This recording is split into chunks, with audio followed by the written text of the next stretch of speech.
First Lady Melania Trump has hit back at her husband's hardline approach to immigration as she called to end the policy of separating children from their parents. Mrs. Trump's statement comes after nearly 2,000 children were found to have been separated from their families at the U.S.-Mexico border across a 6-week period. Her spokeswoman Stephanie Grisham said the First Lady believes we need to be a country that follows all laws, but also one that governs with heart. Ms. Grisham said Mrs. Trump hates to see children separated from their families and hopes both sides of the aisle can finally come together to achieve successful immigration reform. According to a Department of Homeland Security spokesman, between April 19 and May 31, 1,995 children were separated from 1,940 adults who were being held by U.S. Border Patrol. The tough approach means adults who try and cross the border face custody and even criminal prosecution for illegal entry. The policy has seen minors locked up in detention centers and kept away from their parents, but the spokesman insisted minors were held in decent conditions. "We have some of the highest detention standards in the world for children," he said. About 1,500 boys are being held in a former Walmart supermarket in Texas, and the government is erecting tent structures near the border to house the increasing number of migrant children, including unaccompanied minors, in custody.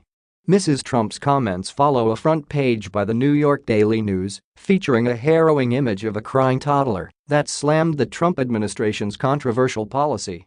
The picture, taken by Getty photographer John Moore, shows a 2-year-old girl crying as her mother, a Honduran asylum seeker, is detained at the U.S.-Mexico border in McAllen, Texas.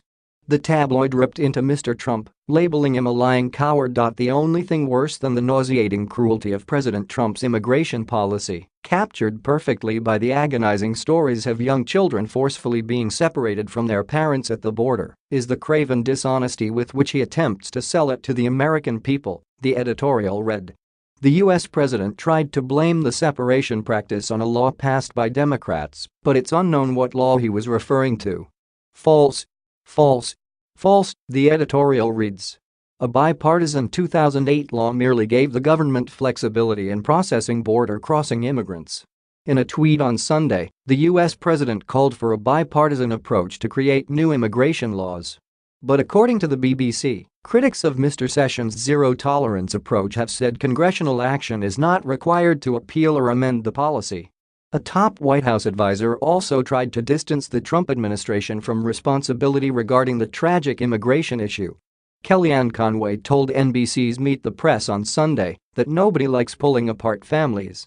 Ms. Conway rejected the idea that Trump was using the kids as leverage to get Democrats to negotiate on immigration and his border wall. But she said, if the Democrats are serious, they'll come together again and try to close these loopholes and get real immigration reform. Asked whether the president was willing to end the policy, Ms. Conway said the president is ready to get meaningful immigration reform across the board. Democrat Adam Schiff said the administration was using the grief, the tears, the pain of these kids as mortar to build our wall. And it's an effort to extort a bill to their liking in the Congress. Mr. Trump plans to meet with House Republicans on Tuesday to discuss pending immigration legislation.